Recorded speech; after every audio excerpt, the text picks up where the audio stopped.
बिस्मिल्लाहिर्रहमानिर्रहीम, जी अस्सलाम वालेकुम। ये जो है अभी इससे पहले हमने काफी सारे जो एडवर्स इफेक्ट्स थे वो डिस्कस कर लिए हैं पिछली दो वीडियोस में। तो ये दो एडवर्स इफेक्ट्स रह गए थे, एक वैनकोमाइसिन का सॉरी, और दूसरा जो था वो क्लोरमफेनिकोल का। तो क्लोरमफेनिकोल के हवाले से जब हम बात करते हैं तो एक मिनट, हाँ, क्लोरमफेनिकोल के हवाले से जब हम बात करते हैं तो यूजुअली ये वेल टॉलरेटेड ड्रग है इन अडल्ट्स। ठीक है, ऐसा जितना कोई खास प्रॉब्लम नहीं करती। हाँ, थोड़े सा आपके हैंड आउट में गिवन होगा कि इसमें हैं कुछ चीजें जैसे जीआई डिस्टर्बेंसेस वगैरह, ये करता है कॉज। लेकिन जो मोस्ट कॉमन इसका जो एडवर्स इफेक्ट है जिसकी वजह से इसकी यूज भी लिमिटेड हो जाती है वो है इसका ग्रे बेबी सिंड्रोम। अच्छा, यूजुअली क्या होता है कि आपने नोटिस किया होगा, हमने बहुत जगह पे पढ़ा है कि जब बच्चे पैदा होते हैं तो जो वेरी फर्स्ट वीक होता है उन बच्चों का, उसमें उनको जॉन्डिस हो जाता है। अच्छा, अब वो जो जॉन्डिस होता है यूजुअली वो क्यों होता है कि जो छोटा बेबी है उसको उसका लिवर यूजुअली जो है वो काम नहीं कर रहा होता मदर्स वूम के अंदर। वजह क्या होती है कि उसको डाइजेस्टेड फॉर्म में चीजें मिलती हैं जिसको उसकी बॉडी सिर्फ एब्जॉर्ब कर लेती है। तो जो प्रॉपर मेटाबॉलिज्म का जो प्रोसेस है जिसके लिए डिफरेंट एंजाइम्स की जरूरत है वो लिवर में एक्टिवेट नहीं होते। As soon as baby takes birth, वो दुनिया में आता है, तो उस वक्त ये होता है कि उसका लिवर, चूंकि उसकी ब्लड सप्लाई प्रॉपर जो नॉर्मल जो अडल्ट ब्लड सप्लाई है उसकी तरफ उसी वक्त जाती है जब आप अम्लाइकस काटते हैं। तो उसके बाद उसको मदर से जो बनी बनाई खुराक है वो मिलनी बंद हो जाती है। तो उसकी वजह से क्या होता है कि एकदम से उसके ऊपर लोड आता है और जो कुछ भी वो खा रहा होता है उसका लिवर उस चीज को अडॉप्ट नहीं कर पाता।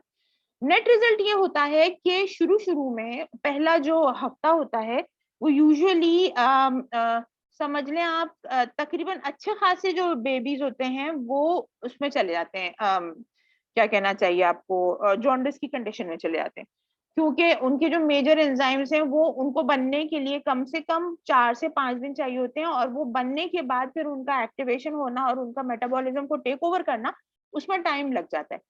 अच्छा, अब सेम इज द केस जब हम बहुत सारे एंजाइम्स की बात करें तो एक एंजाइम ये है जिसको हम कहते हैं ग्लूकोज अमाइल ट्रांसफरेज एंजाइम। इसका काम क्या है बेसिकली कि ये और बहुत सारे काम परफॉर्म करता है, लेकिन अगर क्लोरमफेनिकोल ट्रीटमेंट के तौर पे दी जा रही है तो क्लोरमफेनिकोल की जो कॉन्जुगेशन का जो प्रोसेस है लिवर के अंदर, वो ये एंजाइम जो है वो तो करता है, क्या कहना चाहिए कि कैटेलाइज करता है। अब होता ये है कि फर्स्ट वीक ऑफ लाइफ में, जैसे हमने बोला कि लिवर नॉन फंक्शनल होता है या पुअरली फंक्शनल होता है, तो ये एंजाइम भी ऑब्वियसली अपनी फुल एक्टिविटी पे नहीं आया होता। ऐसी किसी कंडीशन में अगर कोई इन्फेक्शन हो गया है बेबी को और बेबी को क्लोरमफेनिकोल से ट्रीटमेंट किया जाए, ठीक है, अगर क्लोरमफेनिकोल से ट्रीटमेंट किया जाए तो ऐसी सूरत के अंदर होता ये है कि क्लोरमफेनिकोल कॉन्जुगेट नहीं होती। जब वो कॉन्जुगेट नहीं होती है तो उसके नतीजे में जो अच्छा, मसला क्या है कि कॉन्जुगेशन होने के बाद क्लोरमफेनिकोल किडनी से एक्सक्रीट होती है कॉन्जुगेटेड फॉर्म में। अगर अनकॉन्जुगेटेड फॉर्म में रह गई है तो वो बैक फ्लो से सिरम में चले जाती है। ठीक है, अब यहाँ पे प्रॉब्लम क्या आ रही है कि जब सिरम में वापस ड्रग चली जाएगी तो ऑब्वियसली उसका जो वॉल्यूम ऑफ डिस्ट्रीब्यूशन है वो चेंज हो जाएगा और क्वांटिटी बढ़ जाएगी। अब ये जो चीज होती है उसके नतीजे में क्या होता है कि बेबी को कुछ इंपॉर्टेंट सिम्टम्स आते हैं, यानी अगर न्यूनेट्स हैं, प्रीमेच्योर हैं खुसूसियत से, या बिल्कुल अभी अभी पैदाइश हुई और उसके फौरन बाद उनको क्लोरमफेनिकोल दे दी गई है, तो उनको जो है वो सिम्टम्स क्या आते हैं। पहले 24 आवर्स में वॉमिटिंग होती है, रिफ्यूजल टू सक, यानी जब आप उनको मिल्क ऑफर कर रहे होते हैं तो वो सक्शन का जो प्रोसेस होता है उनका वो खत्म हो जाता है, वो मिल्क को सकल नहीं कर रहे होते। रैपिड इरेगुलर और रैपिड रेस्पिरेशन शुरू हो जाती है। नतीजा ये निकलता है कि एब्डोमेन वैसे ही फूला हुआ होता है छोटे बच्चों का, क्योंकि उनकी जो इंटेस्टाइन होती है वो मतलब एडजस्ट नहीं हो रही होती उस छोटी सी बॉडी के अंदर, तो वो वैसी फूली हुई होती है, फर्दर डिस्टेंशन हो जाती है, साइनोसिस होने लगता है। नेट रिजल्ट निकलता है कि जो नीलापन आ जाता है स्किन के ऊपर और लूज स्टूल्स पास होने शुरू हो जाते हैं जो कि ग्रीन होते हैं। अच्छा ये बात, एक बात याद रखिएगा कि यूजुअली जब अर्ली आफ्टर जस्ट बर्थ पहले 2 दिन जो स्टूल्स पास होते हैं बेबी को, वो वैसे ही ग्रीन होते हैं, लेकिन उसके बाद वो नॉर्मल होना शुरू हो जाते हैं। कभी हार्ड होते हैं, कभी मिक्स, मतलब सॉफ्ट प्लस हार्ड का एक मिक्सचर होता है, लेकिन ग्रीन स्टूल्स पास होते हैं पहले 2 दिन, लेकिन उसके बाद स्टूल्स को अपने नॉर्मल कलर के ऊपर चले जाना होता है। लेकिन अगर उसके बावजूद भी क्लोरमफेनिकोल की ट्रीटमेंट दी है और लूज स्टूल्स जो है वो ग्रीन पास हुए चले जा रहे हैं तो दैट मीन्स कि ये ड्रग का इफेक्ट आ रहा है। फर्स्ट 24 आवर्स में जब ये इफेक्ट आ जाता है तो नेक्स्ट 24 आवर्स में अगर क्लोरमफेनिकोल बंद नहीं की है और एंटीडोट नहीं किया गया है तो नेक्स्ट 24 आवर्स में पूरी जो स्किन होती है वो ऐश ग्रे कलर की टर्न ऑन हो जाती है। बेबी पूरा का पूरा जो है वो एक जो पिंकी और व्हाइटी सी एक जो अपीयरेंस होती है बेबी की स्किन की, वो खत्म हो जाती है और ऐश ग्रे कलर का स्किन में टर्न ओवर आ जाता है। और उसके नतीजे, और उसके अलावा ये होता है कि पूरी बॉडी, जैसे बेबी का आपने नोट किया होगा कि बहुत एक्टिव बॉडी होती है, मुस्तकिल हाथ पैर हिला रहा होता है बेबी, वो चीज खत्म होके हाथ पैर ढीले पड़ जाते हैं और टेम्परेचर गिर जाता है, यानी हाइपोथर्मिक हो जाता है। अगर ऐसी ही कंडीशन रहे तो बेबी की डेथ हो सकती है। 2 दिन के अंदर 40% ऑफ पेशेंट्स की डेथ हो भी जाती है ग्रे बेबी सिंड्रोम से।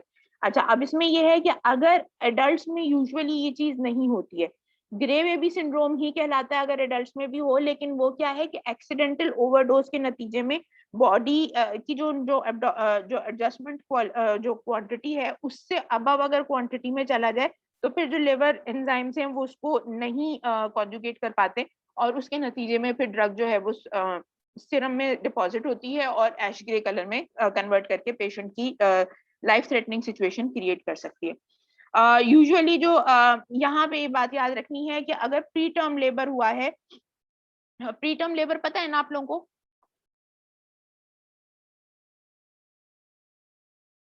प्री टर्म पता है आप लोगों को? आंसर करें मुझे please. No ma'am. Pre term नहीं मैम प्रीमैच्योर लेबर।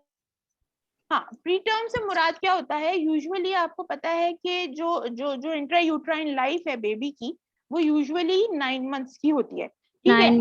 9 मंथ्स होते हैं, तो फर्स्ट 3 मंथ्स जो है वो फर्स्ट ट्राइमेस्टर कहलाता है, सेकंड 3 मंथ्स जो है वो सेकंड ट्राइमेस्टर कहलाता है। यानी आप समझ लें 1, 2 एंड 3, जो फर्स्ट 3 मंथ्स हो गए वो फर्स्ट ट्राइमेस्टर हो गया, 4, 5, 6 सेकेंड ट्राइमेस्टर हो गया, 7, 8, 9 जो है वो थर्ड ट्राइमेस्टर होता है। अब इसमें यह है कि यूजुअली जो बेबी है उसका होता है कि 44 to 45 weeks plus minus 1 week जो है वो है, यानी उसमें 9 मंथ्स कंप्लीट हो जाते हैं बेबी के। और ये बिल्कुल मतलब मेच्योर एज होती है जिसमें बेबी की डिलीवरी हो सकती है। लेकिन अगर उस टाइम से पहले 2 या 3 हफ्ते पहले या 7-8 दिन पहले अगर डिलीवरी हो जाती है तो ये प्री टर्म लेबर कहलाता है। उस टाइम पे क्या होता है कि बेबी जो है वो अपनी एज से थोड़ा सा इमेच्योर होता है, तो उसके जो लिवर के एंजाइम्स हो गए या लंग्स के जो कुछ चीजें हो गई वो थोड़ी सी कम होती हैं, तो बेबी को थोड़ा इंक्यूबेटर में रख के वो टाइम पूरा किया जाता है, मेडिसिन दी जाती है ताकि उसके जितने भी इंटरनल एंजाइम्स हैं या इंटरनल बॉडी सॉल्यूशंस हैं वो मेच्योर हो सके। तो ये प्री टर्म लेबर कहलाता है, ठीक है? अब अगर प्री टर्म का जो बेबी है उसमें आमतौर पे जो नॉर्मल टर्म का बेबी होता है उसके अंदर भी एंजाइम्स एफिशिएंसी होती है और जॉन्डिस हो जाता है, ठीक है? तो प्री टर्म का जो बेबी है ऑब्वियसली उसका लिवर तो बहुत ही वीक होगा, ठीक है? उस बच्चे को अगर क्लोरमफेनिकोल दी जा रही है तो उसके इफेक्ट्स ज्यादा प्रोनाउंस्ड आएंगे, वेल मार्क्ड होंगे एज कंपेयर टू वो बच्चे जो अपने पूरे टर्म पे पैदा हुए। ये बात क्लियर हुई, समझ में आई? Yes ma'am. ठीक है, मतलब मैम जो प्रीटर्म बेबी है उनके ऊपर ज्यादा अच्छा इफेक्ट होगा क्लोरोफेनिकोल का एज कम्पेयर टू वो जो पूरे मेच्योर है। हाँ जी, ज्यादा अच्छा इफेक्ट होगा, ज्यादा अच्छी तरह मारेगा वो। समझ आई? मोर प्रोनाउंस्ड इफेक्ट होगा क्लोरमफेनिकोल का और ज्यादा well developed grey baby syndrome होगा एज कंपेयर टू वो बच्चे जो कि फुल टर्म पे पैदा हुए। समझ आई? Okay ma'am. Yes ma'am. सही। अच्छा, जी तो अब जी यहाँ पे मिस। आप देख लें कि जो इनकी जो डोज है चिल्ड्रन अंडर 2 वीक्स जो है, यानी पैदाइश के बाद से जो 15 दिन है अगर, और उसमें अगर बच्चा फुल टर्म पे पैदा हुआ था तो उसकी जो डोज है उसको 25 मिलीग्राम पर केजी बॉडी वेट से ऊपर नहीं जाना चाहिए। समझ आ रही बात? लेकिन आफ्टर दिस टाइम, यानी अगर 2 हफ्ते पूरे हो गए हैं तो उसके बाद, और फुल टर्म का भी था, तो 2 हफ्तों के बाद यानी 15 दिन से ऊपर की अगर एज है बच्चे की, तो आपने उसको डोज क्या देनी है, 250 मिलीग्राम पर केजी बॉडी वेट। क्लियर है ये बात? है जी? Yes ma'am. ऑलराइट। जो नेक्स्ट आपके पास जो कंडीशन है, जैसे वेंकोमाइसिन के हवाले से बात की थी, मैंने आपको बताया था कि वेंकोमाइसिन आजकल सिर्फ बहुत ही क्लासिफाइड किस्म के जो इन्फेक्शन होते हैं जिनमें किसी भी किस्म का और कोई ड्रग ट्रीटमेंट पॉसिबल नहीं होता, वेंकोमाइसिन सिर्फ उनके लिए लिमिट कर दी गई है। पहली जो रीजन है वो तो ये है कि जी ड्रग रेजिस्टेंस कॉज करता है, उसकी वजह से हम मतलब इसको कोशिश कर रहे होते हैं कि ना हो। और दूसरी चीज ये है कि इसका, जैसे मैंने आपको बताया था कि ये बहुत सिवियर किस्म का रिएक्शन कॉज करती है, और सिवियर किस्म के रिएक्शन कॉज करके मतलब एक तरह से आप समझ लें कि 5 से 10 मिनट के अंदर जैसे ही आपने ये ड्रग देनी शुरू की है, अगर से फॉर एग्जांपल मैंने आपको पिछली वीडियो में किसी में बताया भी था कि इसको हमने डाइल्यूट करना होता है 100 या 150 ml के सेलाइन के अंदर, वैनकोमाइसिन को हम डाइल्यूट करके और फिर इसको over the period of 3 hours देते हैं। अब 3 आवर्स देने का मतलब क्या हुआ कि 2 ड्रॉप्स पर मिनट से ऊपर आप इसकी दवा को नहीं दे सकते। डाइल्यूटेड दवा 2 ड्रॉप्स पर मिनट से ऊपर नहीं जाएगी। अगर 2 ड्रॉप्स पर मिनट से ऊपर जा रही है तो हुआ क्या था, जो जैसे मैंने बताया, मैंने अपनी पेशेंट को दिया, तो उसके नतीजे में क्या हुआ कि with in 3 to 5 minutes she started scratching her neck. ठीक है, उनके नेक के ऊपर बाकायदा छोटे छोटे रेड स्पॉट्स आने शुरू हो गए और उनको एकदम से बहुत शदीद किस्म की खारिश शुरू हो गई। She was very lethargic, cancer की पेशेंट थी, शी वॉज वेरी लेथार्जिक। एकदम से मैंने जो है 2 मिनट के लिए तो बिल्कुल ड्रग बंद की, और ड्रग बंद करके मैंने उनके दूसरे कैनुला पे, चूंकि नॉर्मल से लाइन पहले ही लगा रखी थी 1000 ml वाली, तो वो मैंने 1000 ml वाली फुल उसके ऊपर ना फुल स्पीड के ऊपर खोल दी। तकरीबन 5 मिनट तक उनको सेलाइन दिया, जिसके नतीजे में ये हुआ कि उनकी जो खारिश थी वो रुक गई। मैंने उनसे पूछा जलन हो रही है, शी सेड नो, अब नहीं हो रही।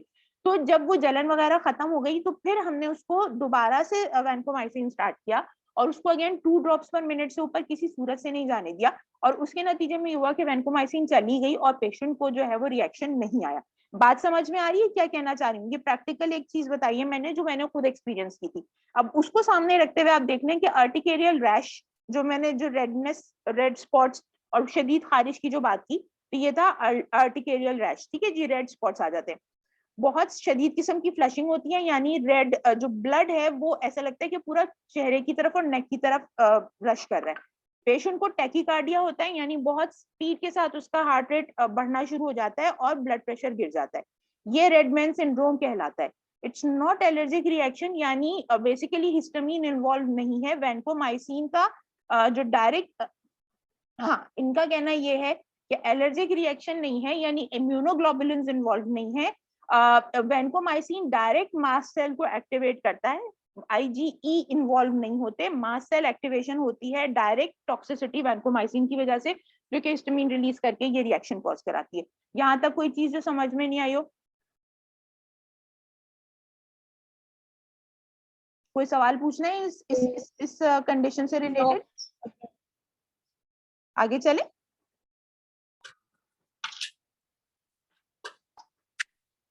Yes ma'am. Thank you. Crystal urea, जैसे मैंने आपको पहले भी बताया, शुरू में इसके ऊपर हम बात कर चुके हैं। यूजुअली क्या होता है कि आजकल जितनी भी एंटी कैंसर एजेंट्स हैं वो कुछ सल्फोनामाइड्स वगैरह, और उसके अलावा एड्स की जो मेडिसिन है उनके हवाले से ये कहा जाता है कि 2 चीजें हैं जो कि ड्रग की क्रिस्टलाइजेशन में कंट्रीब्यूट करती हैं। एक तो ये कि पेशेंट डिहाइड्रेटेड हो, पहली चीज, और दूसरी चीज ये है कि डिहाइड्रेशन जब होती है तो ऑटोमेटिकली पेशेंट का यूरिन जो है वो एसिडिक साइड पे चला जाता है। ठीक है, और वो जो है मतलब पीएच गिर जाता है। ये 2 चीजें जब अगर होती हैं तो नेट रिजल्ट क्या निकलता है कि ये ड्रग्स जो कि यूरिन से एक्सक्रीट होने वाली हैं ये क्रिस्टल में कन्वर्ट हो जाती हैं, और ये आपके ब्रश बॉर्डर पे, नेफ्रॉन्स के अंदर, यूरिनरी ट्रैक्ट में, यूरेटर में, यूरिनरी ब्लैडर में क्रिस्टल के फॉर्म में प्रेसिपिटेट कर जाती हैं। अच्छा, अब इनके जो ट्रीटमेंट है उसके लिए क्या करना है। अच्छा, अब ये पहले पता चल जाए कि क्रिस्टलाइजेशन का मतलब ये है कि क्रिस्टल्स जो होते हैं ना, वो आपने लैब में नोटिस भी किया होगा कि जब क्रिस्टल्स बनते हैं तो दे हैव शार्प पॉइंट्स, ठीक है, नोकीले होते हैं क्रिस्टल्स, जब भी क्रिस्टल्स कहलाते हैं। अगर स्मूथ स्टोन लाइक हो तो फिर आप उसको कुछ और बोलेंगे, क्रिस्टल नहीं बोलेंगे।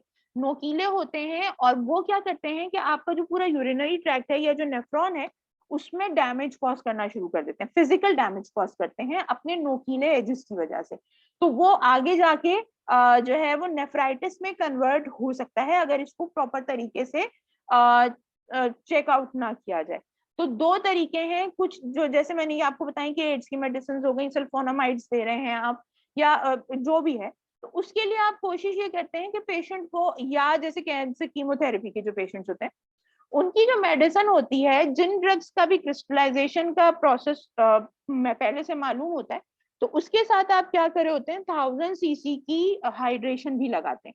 और ये हाइड्रेशन जो नॉर्मल सेलाइन होती है, ठीक है जी, तो वो 1000 सीसी की हाइड्रेशन जाती है, वो साथ साथ जारी होती है और साथ साथ आपकी मेडिसिन जारी होती है। नेट रिजल्ट ये निकलता है कि पेशेंट को डिहाइड्रेशन से हम प्रिवेंट कर सकते हैं, और साथ में होता ये है कि ज्यादा होने की वजह से हाइड्रोजन आयन कॉन्सेंट्रेशन जो है, मतलब वो होता ये है कि ये देते हैं और साथ में फिर आप उनको जो है वो ऐसी मेडिसिन देते हैं जो कि पेशेंट के यूरिन को एल्कलाइन साइड पर ले जाए। अब ये दो चीजें, यानी प्रॉपर हाइड्रेशन हो रही है जो कि प्रॉपर वॉश आउट कराएगा क्रिस्टल्स अगर बन भी रहे तो, और अगर एल्कलाइजेशन करा देते हैं आप यूरिन की, तो उसके नतीजे में क्या होगा कि वो जो एसिड की वजह से क्रिस्टल फॉर्म होकर प्रेसिपिटेशन हो गई थी, वो दोबारा से सॉल्युबिलिटी आ जाएगी। और जैसी सॉल्युबिलिटी आएगी, यानी 7+ का अगर आपका पीएच हो जाता है यूरिन का, तो उसके ऊपर सॉल्युबल हो जाएगा वो क्रिस्टल और फिर आराम से बॉडी से निकल जाएगा। तो ये प्रेसिपिटेशन का जो प्रोसेस है वो खासा ड्रेडफुल हो सकता है किडनी की डैमेज के हवाले से, तो इस चीज को देखना जरूरी है। कोई और चीज इसमें नहीं है। अब आपको अगर इससे रिलेटेड कोई भी कोई सवाल है, जब तक कि आपने वीडियोस देखी, किसी को भी कोई सवाल पूछना है तो आप काइंडली पूछ लीजिए।